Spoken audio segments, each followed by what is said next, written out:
Hi everyone, welcome back, or if you're new here, welcome to my booktube channel. My name is Aubrey. I am a singer-songwriter and very avid reader, and this is just a space where I love to talk about the books I read. So today I wanted to talk about my favorite books for fall, as well as my fall TBR. I have my sweater weather mug, my mushroom earrings, and I am so ready for fall. It's still like 80 degrees outside, but it's freezing inside, so it means I can wear a sweater and be delusional and pretend that it feels like fall weather for a second. So grab your favorite drink and let's sit down and chat about some really good books for fall.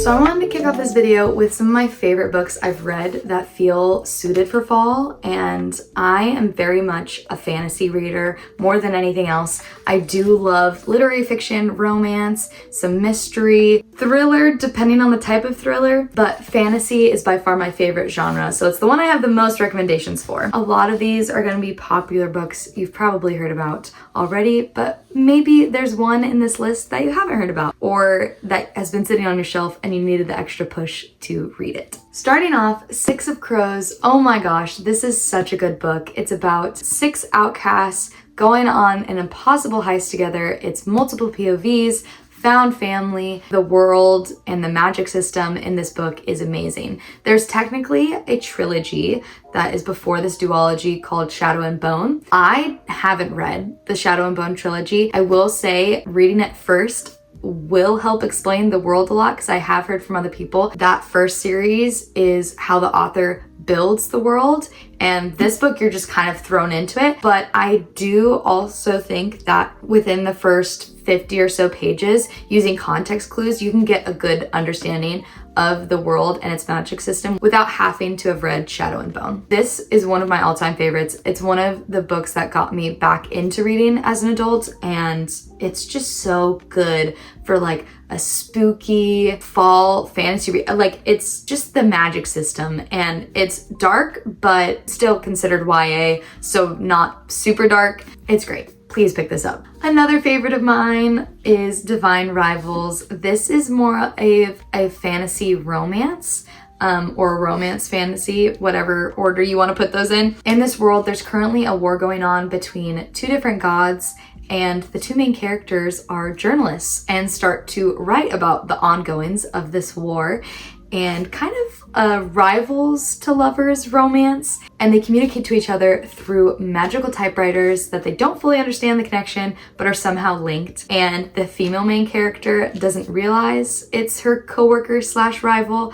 but the male main character does. So it is definitely a he falls first. So sweet. The romance in this, the way that it's written. Rebecca Ross writes in such a beautiful style. I don't think it's overly flowery, but just enough to where it's super romantic. The banter is really cute, and I absolutely love this book, and I'm really excited for her new book to come out that's set in the same world and supposed to be a prequel. The quotes in this book are just some of my favorites. This is a book that I even wrote a song about because I loved it so much. So then we have Dance of Thieves. This is a book I read earlier this year that I loved. Again, has technically a trilogy that comes before this duology, but I don't think you need to have read it. The trilogy that comes before this is called The Remnant Chronicles. Again, give it 50 or so pages. You'll pick up context clues. This book was so good. I love the banters. Again, kind of enemies to lovers, but they don't stay enemies for long.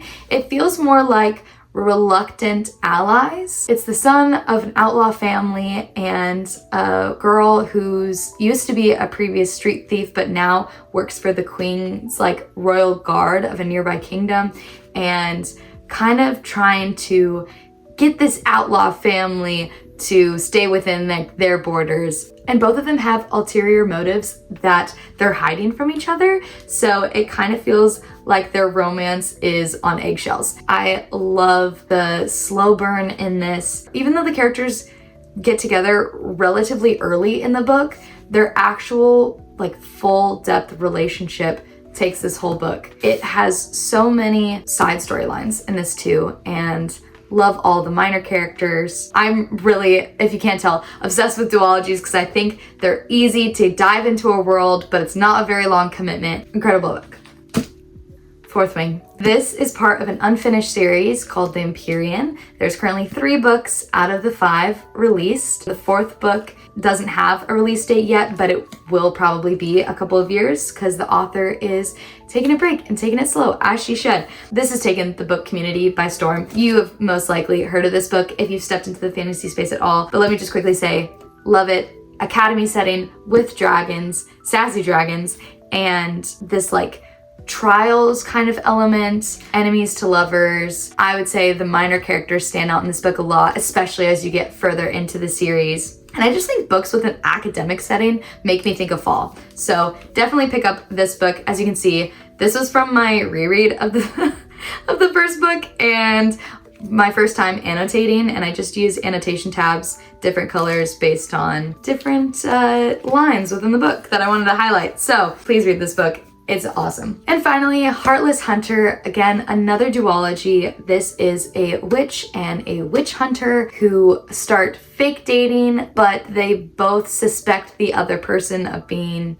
who they're trying to find. So the witch hunter is trying to find this like elusive witch who's been freeing all the other witches, and he suspects it's our female main character, Ren. And Ren is trying to use our male main character, Gideon, as a way to sneak into the like higher level dungeons to release another witch. And they're kind of using each other, but fake dating and trying to keep their own personal secrets hidden. It feels very much like a high society type of environment. So she puts on this act that she's supposed to be this like girl who just loves frills and anything pretty and kind of like an airhead, but she's actually really clever and smart. And the male main character in this, his brother is best friends with our female main character, Bren. So they do know each other, but they've just never gotten along growing up. Oh my gosh, the banter, the scenes where they come together, there's so many beautiful moments, and I just completely ate this up. The second book I didn't love as much, but still super strong and a really good conclusion to the storyline. I will definitely pick up other books written by Kristen Cicerelli in the future because this was amazing. And now, stepping out of the fantasy space, we have some literary fiction recommendations. One of my favorite authors that writes, I'd say, women's fiction and romance, literary fiction, all kind of books within that space is Taylor Jenkins Reid. And I actually have 2 recommendations. First being Seven Husbands of Evelyn Hugo. This is Evelyn Hugo, who's like a Hollywood elite like star, kind of in the golden age of Hollywood. The book is broken up into 7 sections to align with her 7 husbands. It's from a perspective of her talking to a journalist when she's older and recounting her past. And so it'll jump back and forth between present day and past timelines of her telling the story and then her actually kind of living out the stories. And there's a beautiful like full circle connection.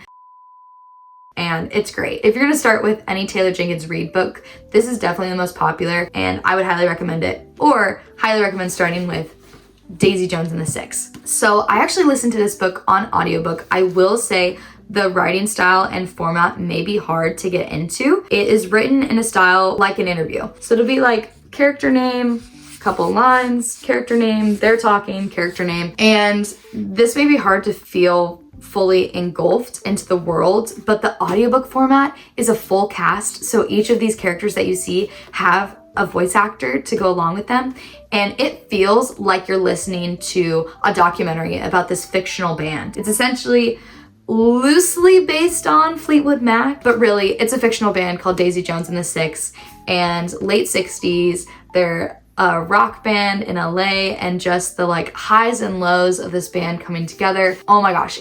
Please listen to the audiobook format. You may enjoy reading it, but the audiobook I highly, highly, highly recommend. Now for a couple of books I don't see talked about as much. First is Before the Coffee Gets Cold. This is actually a series of short stories. I believe there's 5, maybe 4, but it's all based in a coffee shop that for reasons that aren't explained, can transport you to a specific moment in the past. There's certain stipulations, one of them being that you can't leave the coffee shop. So you're transported to a specific moment in the past, but you have to stay seated where you are, and you only can stay until your coffee cup gets cold. Oh, and you can only do it once in your lifetime. The conversations that you could go back and have with people who may have visited this coffee shop before, if there's a loved one that you know that came in on a specific date, being able to go into the past and talk to them. The stories are beautiful. There's a few main characters that you'll see throughout all of the stories that are consistent, like the workers there,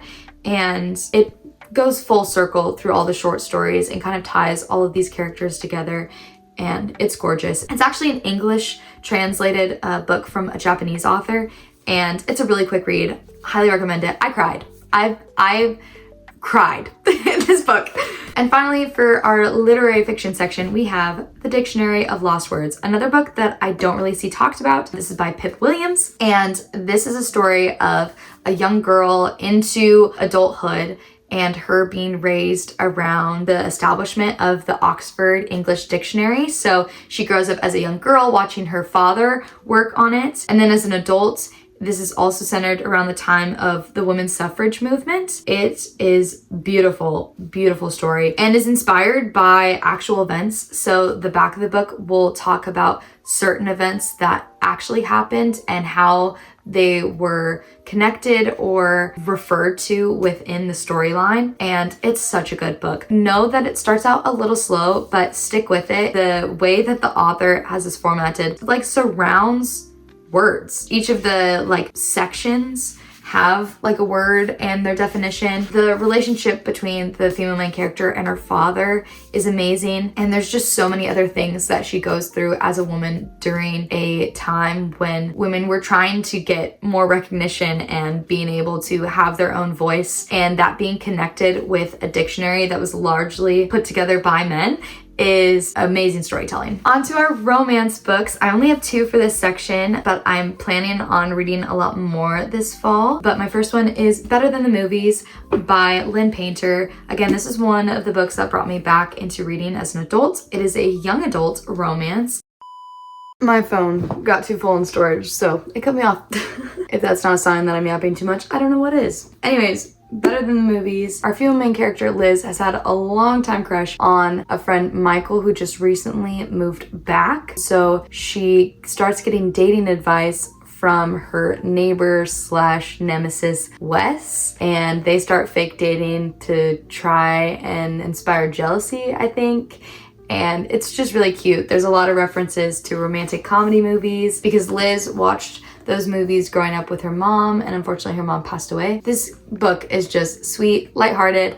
There are some heavier moments, but it's YA, so it's no spice, really cute. Then we have Out on a Limb by Hannah Bonham Young, which I actually read earlier this year. And the reason I'm putting this book into my fall favorites is because the meet cute scene and opening scene of this book takes place at a Halloween party where they're dressed up in costumes. It does have an accidental pregnancy trope, which I know isn't everyone's favorite, but even if you're not a fan of that trope, I think this book did it really well. And our 2 main characters are both disabled, so there's disability awareness. The book also stems from a lot of the author's personal experience, being disabled and a mom and having her own kids. The story just takes place throughout the 9 months of female main character Win, her pregnancy, and the aftermath as well. The romance between these 2 is just super sweet and wholesome. The banter is super cute, especially when they first meet each other. It's super playful, and this was just a really sweet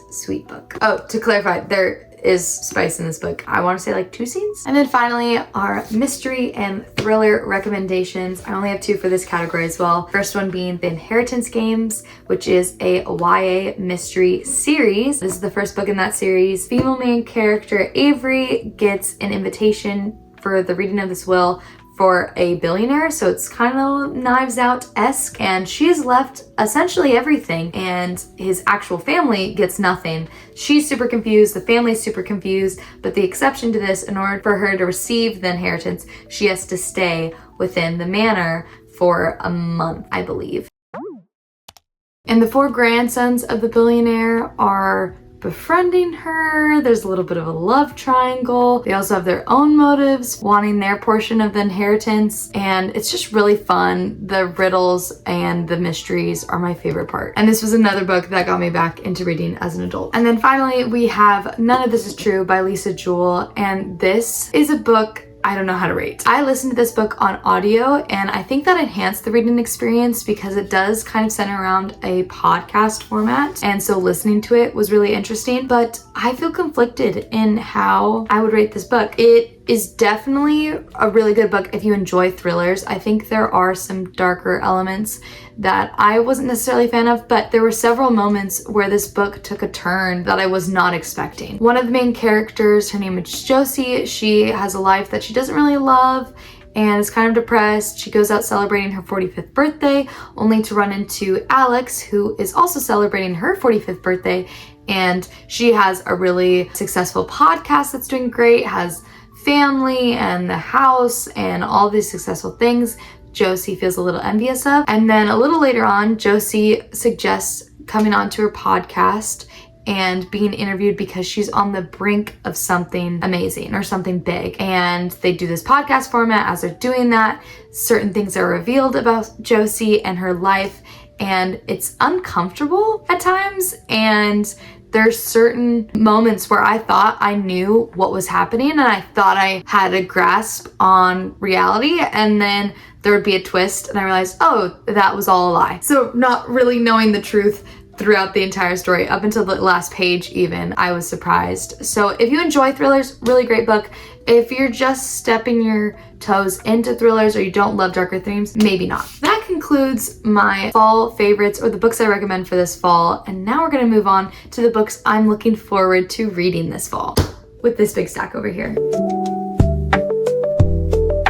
So to kick us off, I broke down my fantasy anticipated reads into two sections, one being fantasy in general and one being cozy fantasy. The first one I want to read in the cozy fantasy category is Half a Soul by Olivia Atwater. This book takes place in like Regency era, but adds some fantasy elements. I think it's a part of a series, but this is the only book I'm aware of. I don't know if they're interconnected standalones or if it goes on past this book, but it's relatively short. Our female main character, as the title would imply, was cursed and only has half of a soul. And the back of the book says, if her reputation can survive both her curse and her sudden connection with the least liked man in all high society, then she and her family may yet reclaim their normal place in the world. I'm just really interested in this book. I've heard a lot of good things about it from different people online and don't know a whole lot else. So I'm going into this book a little blind, and that's just the way I'd like it. Another book I'm going in pretty blind to is The Unmaking of June Farrow by Adrienne Young. I got this book back in March around my birthday. Again, another book that I think is set in the real world. Yes, small mountain town of Jasper, North Carolina, but has fantastical elements to it. Relatively short. I think it's like 315 pages. I know this book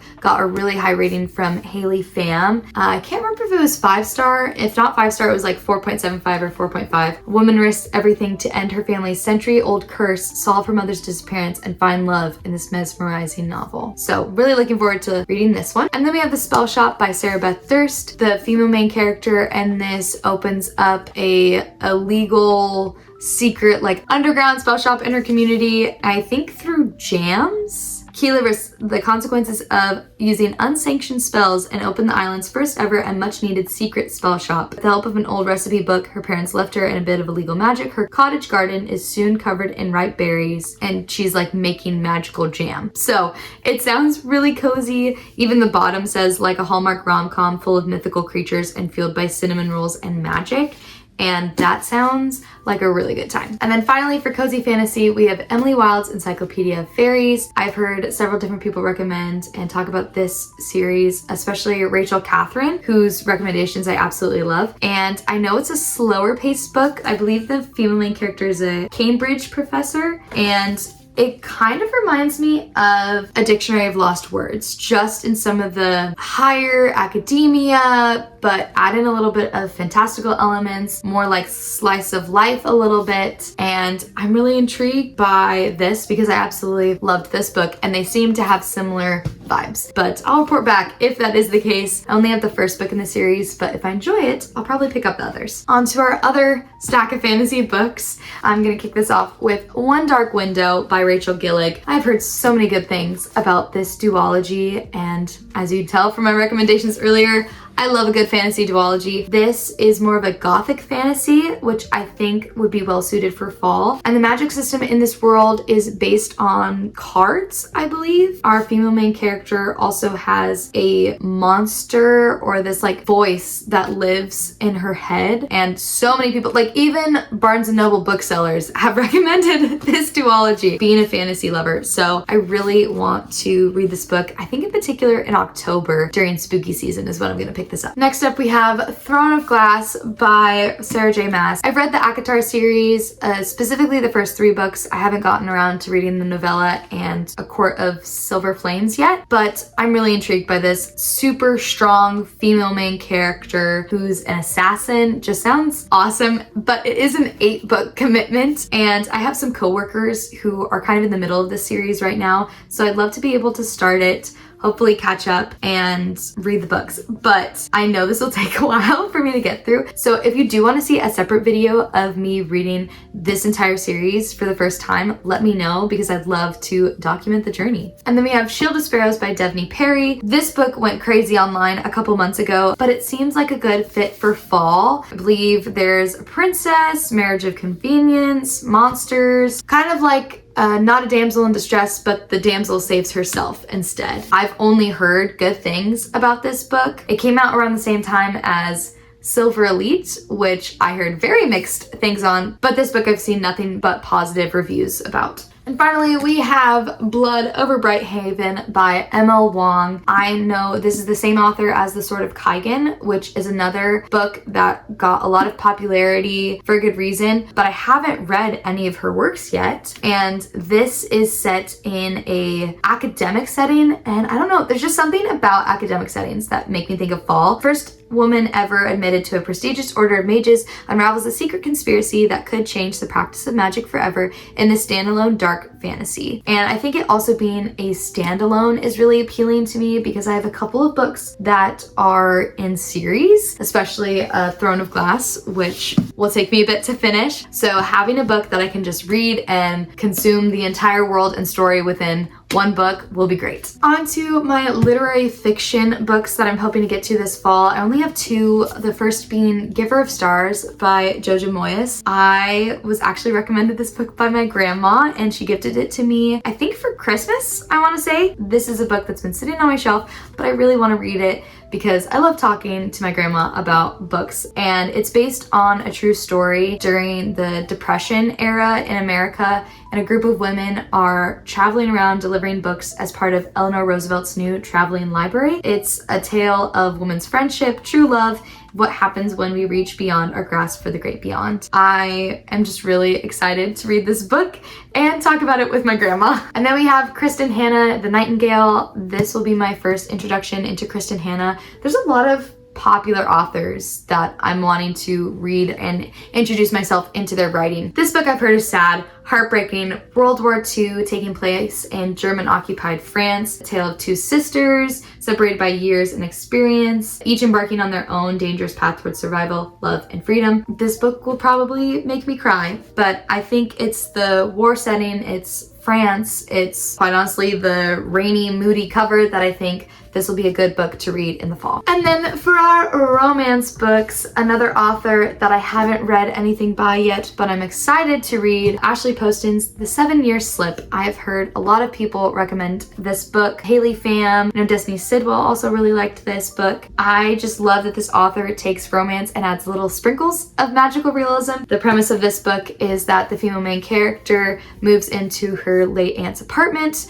but in that apartment is a man who lives 7 years in the past And I guess this like apartment is the only place that exists 7 years in the past, and everywhere else exists in present day timeline. So I'm really curious how this romance will work out, and really hope I enjoy this book because I also just recently bought another of Ashley Poston's books. Her newest release, Sounds Like Love, which is based on 2 songwriters, which intrigued me a lot, being a songwriter myself. So I'm excited to read this book. I've seen it come up in a lot of fall TBRs, which is why I'm also including it in mine. And then we have The Pumpkin Spice Cafe by Laurie Gilmore. I've heard mixed things about this book. I've heard people absolutely love it and rave about it. I've heard other people say it's really cheesy and kind of like a Hallmark movie in book format. And quite honestly, I love a good Hallmark movie, even if they are incredibly cheesy. So being a small town romance, female main character is gifted her aunt's beloved pumpkin spice cafe. She jumps at the chance to get a fresh start away from her very dull desk job. And honestly, I mean, pumpkins, obviously perfect fit for fall,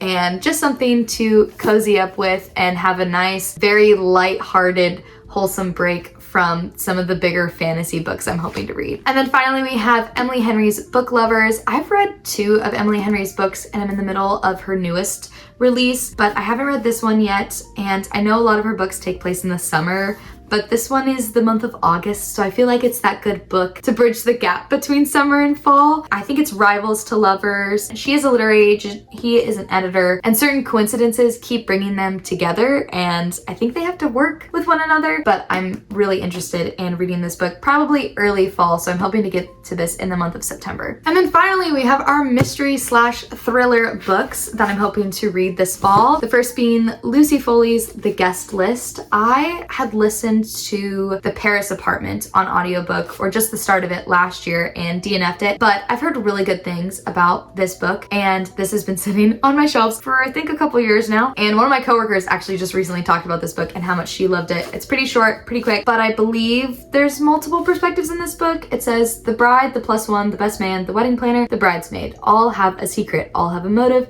but only one is a murderer. I'm really interested in getting into this book and having a little murder mystery I can cozy up with. And then we have The Naturals by Jennifer Lynn Barnes. This is the same author as the Inheritance Games, and since I loved that series so much, figured I'd try out another one of her mystery thriller series. And this is based on a group of teenagers who start working with the FBI, and they all have a skill that isn't magical, but it's like this enhanced skill. So like one of the characters is natural at reading people, but this group of teenagers is working through a cold case, I think. It says they get caught in a lethal game of cat and mouse. They're gonna have to use all of their gifts just to survive. It's a 4-book series, and again, have heard a lot of good things about it, and I'm just looking for a good YA mystery thriller. Even if it gets dark, it's not gonna get gruesome. And then we have The Reappearance of Rachel Price by Holly Jackson, another author that I know is very popular and I actually haven't read anything from, but my college roommate read A Good Girl's Guide to Murder and that series and really enjoyed it. And this is a standalone from Holly Jackson, so I think it'll be a good introduction into her writing. The premise is that this girl's mom disappears. Several years later, they're doing like a documentary about her disappearance when all of a sudden she reappears, and her daughter feels suspicious about the nature of how she disappeared, like why she left in the first place. And I'm excited